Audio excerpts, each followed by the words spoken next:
I'm Santisha Walker, and I have with me Derrick Walker, the co-founder, executive director, and head coach of the men's Carolina United Flag Football Club. Nice to have you here, Derrick.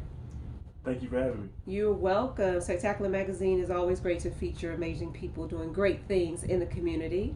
So tell us a little bit about Carolina United Flag Football Club. Yeah, so Carolina United Flag Football Club is a 501c3 nonprofit organization where our mission and focus is to continue to promote health and fitness through the sport and activity of flag football, as well as find ways and invent ways to give back to our local communities as we that we play in.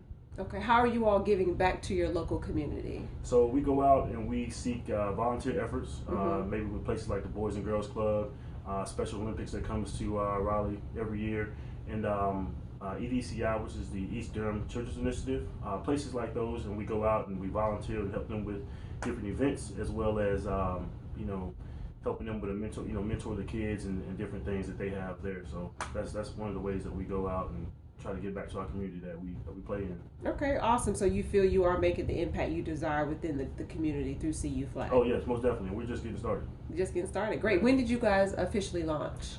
2017. Okay, great. So what attracted you to start Carolina United Flag Football Club? You also are known as CU Flag, right? Correct. So what attracted you to start CU Flag? So I've been playing flag football for about 10 years now, 10, 11 years. And I had me and three other my teammates that played together, Alain Valaka, Dominique Boyd, and Jeremy Ashe. And we all had a team together. So after playing together for, a matter of years, 10 years or so, we decided it was time to maybe take a back seat and kind of introduce some younger guys into the game of flag football. So that's kind of how it all started.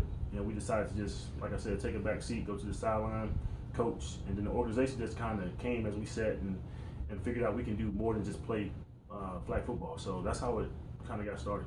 But when you say young people, how young? Are you just dealing with the youth on the field? Is it young adults? Like, what's the age range? So right now, as far as the teams that we have both a men's team and a women's team, and those ages start at 18 and up.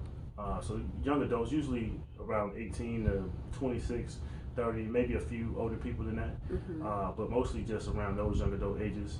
We do have the kids. The kids are what we mentor and kind of work with the kids, but we're in the process of making or creating a children's team as well. So while we're building. So for those who have children who are interested in football, when do you think, a general timeline of when you think the children will become involved with CU Flag? Well, our plan was, this summer, but that plan's been thrown off a little bit, obviously, due to the pandemic that's been going on. But we still plan to do things more in 2020 with the kids. I think we're going to start with more camps. We were able to do a camp early in the year with the Durham's Children's Initiative out in Durham. That was in February, and then the COVID hit. So this summer, maybe later this summer into the fall, we plan to get that back up and running again and do more with the youth in the community. Okay, now you mentioned a women's team. Yes. Tell me a little bit more about that, because when you think football, women are becoming very progressive. But when you think football, you think men. So how did the women's team come about? So the women's team, our women's team kind of already existed in the area.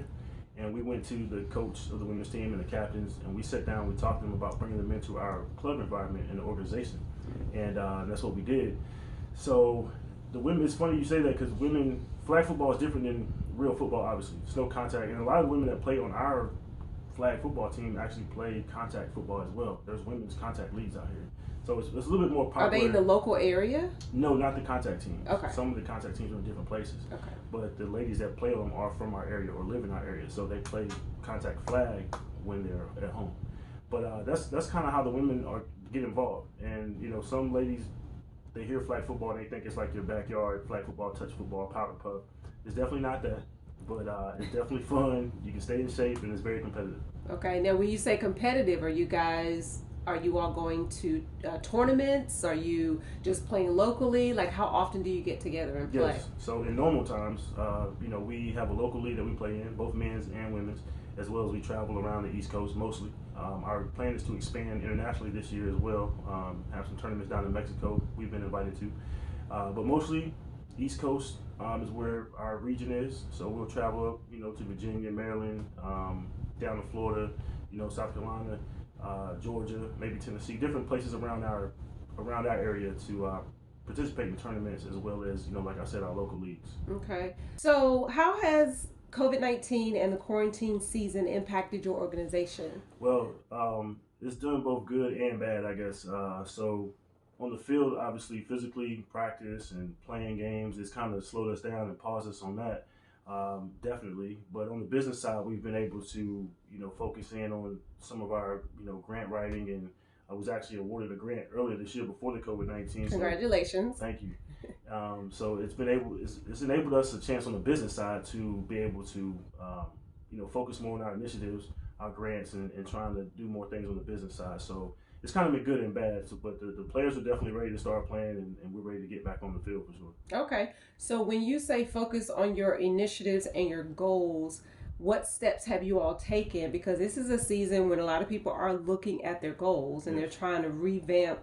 So what steps have you taken to make sure you're meeting those goals post pandemic or post COVID-19 season, quarantine season?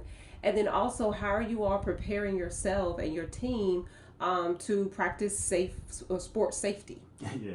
So as far as what we're doing just with our goals and our initiatives and everything, the steps that we're taking, I mean, our biggest thing is that we're just focused more on our building blocks to those things. So we're just spending more time meeting and talking and being able to do those things. That's what's been helping us on that business side and get our initiatives and stuff pushed after this pandemic has kind of passed.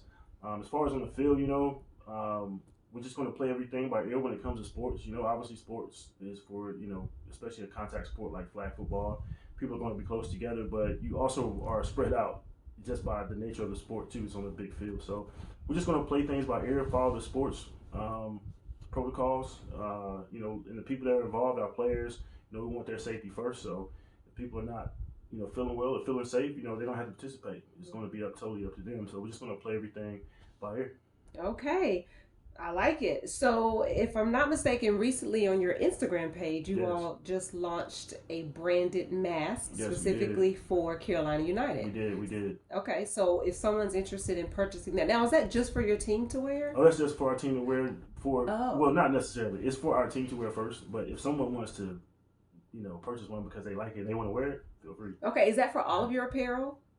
Yes, well, it depends. Not necessarily. It depends. Sometimes we post apparel on our website for anyone to get, but some things are for team members only. Okay, so they could just reach out to you to find out how to get that. Correct. Okay, so where do you see CU flag in the next 1 to 2 years? Oh man, we've made a lot of progress over the past 3 years. Over the next 1 to 2 years, I just see our mentorship program, expanding out. Going out, expanding into the youth even more, like I mentioned before about starting a youth team and having more mentorship opportunities with the youth, as well as just being able to expand more when we travel around the country and internationally. So I just see us expanding more and just making use of us getting out and expanding our brand and our mission as we do that. Awesome. So what advice would you give to youth and young adults who are interested in using their passion to start a business or to give back to the community? Yeah, I would tell them, take their time, make sure they come up with a good plan, be patient, and make sure you have a good team around you so you can, get out there to the best of your ability. So just take your time and be patient is the main thing, and just keep working. Don't give up if something doesn't work out just exactly how you thought. Just try to find a new way to work on it. Now, did you guys already have resources available to you? And so you all officially launched CU Flag. What year was it again? 2017. 2017. So 3 years in. Yes. So did you all already have resources available to you, or how did you get to where you are? I mean, you've done great things in a matter of 3 years. So how did you get there? It's interesting with us. We have a really good business team as far as our co-founders. We all have our different expertise in different parts of business. So we didn't really reach out to a lot of different people. We just used our own resources within our group of co-founders. And, the biggest tool for us was Google and researching on there. I mean, we just had to research, 501c3 nonprofit organizations to make sure we had our paperwork and make sure we had the right things in place to be able to apply for certain codes, tax codes and things like that with the government. So, researching. I'm sure there's plenty of resources out there. If people know people, if you know someone that is doing it already or wants to do it, I would tell them to reach out to those people that they know that are doing it. So when did you know it was time for you to step out and give back? Many times we get caught up in the hustle and bustle of life. Yeah. So when did you know it was time to take a moment and say, you know what, let me go ahead and connect with my community? Yeah, so as far as flag football is concerned, me and my co-founders and teammates, we kind of figured that out when we saw the younger group coming into the game. Like I said, we have been playing for like 10 years, so when they started coming in and we wanted to be able to teach them the game, we kind of saw a hole there where they were just kind of playing and didn't really have anyone teaching them and showing them. So we said, hey, this is a good time for us to take some time and sit back and help them, and also show them ways that they could give back to their communities while having a good time playing football and staying in shape, staying fit. I love it. So it's all about mentorship and being a leader. Yep. So what would you say has been your proudest moment or greatest accomplishment while serving the community in this capacity through flag football? Oh man, we've done a lot of things. So I would say I think our biggest moment, and I think our proudest moment just giving back in the community was Special Olympics last year, 2019. That was our first year doing it, and a lot of us had never been involved with Special Olympics like that before, but that was a good time, and it showed us, we was able to give back and do a lot of things. We even got a chance to meet the governor and take a picture with him, and so I think that was a good moment for us as an organization.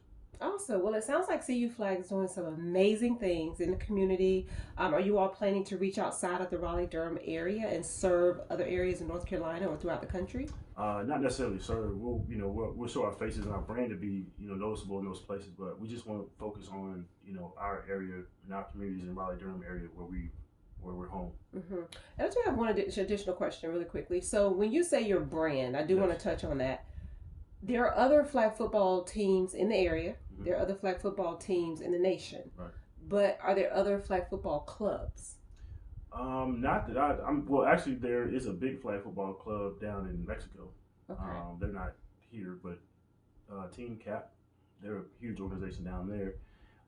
But I'm not sure about as far as here in the area. I know not in North Carolina there isn't, but outside North Carolina, can't be positive, so I don't want to say yes or no. So being a pioneer in flag football and generating a club, do you feel there's pressure to do things a certain way? And also, how do you all feel with blazing your own trail? Because again, when you said the word brand, I'm thinking I really haven't seen any other flag football teams that have the type of branding that you have. Yeah. So how is it, blazing your own trail, cutting down your own trees, doing your own thing in the flag football club world in this area? We love it because we don't feel like we can make a mistake because it's we're the first to do it, and we can do it how we want because we're the first to do it, and we're making the path. We're cutting the trees down, and as we make the path, we're making our own path, and we already see people following, attempting to follow our path and follow our footsteps, which can be flattering, but sometimes we, rather just be in our own lane, and we are in our own lane, but we don't see it as a challenge because we don't feel any pressure because it's our baby, and we're building it out as we go, and our members, our players, our board members, our co-founders, we're just all doing this together, and we're creating it as we go, so we're having a good time while we do it. Awesome. Well, congratulations on your success, and may you all continue to plow forward full steam ahead. Tell us how our readers can connect with you. So you can hit us up on our website, cuflag.org, cuflag.org. Check us out on Instagram. The handle is @CUFlag, and also on Facebook, where our handle is Carolina United Flag Football Club. You type those in, you'll find us. So y'all go check us out, follow us, and look forward to hearing from you. All right. Thank you so much. Spectacular Magazine. We on the scene.